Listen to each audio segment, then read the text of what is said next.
မြေကြီးရင်မအီစိတ်ရောင်ပြနဲ့လာနေပြီ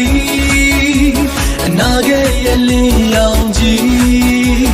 အောင်မြင်ချတဲ့တွေတီစမန်နဲ့ဒီမိုကရေစီတို့ရေးဆွဲပေးတာတီပြည်သူရဲ့ဆန္ဒမှန်သည်ပြေဝလို့လာခဲ့ပြီ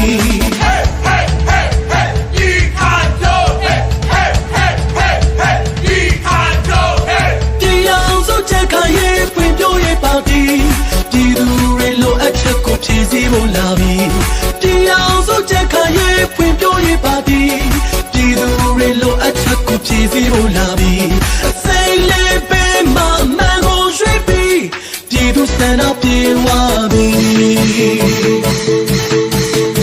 ငင်းချေပန်းကင်တွေစီနှွေထွေးတဲ့လက်တွေညီလာပါတဲ့နာရဲ့တွေစီ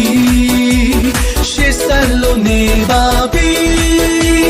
ချီလန်းညို့ပြည်သူတွေသည်ဒါရဲပဲရဲ့တည်သည်အလုံးမဲ့ချမ်းသာမည်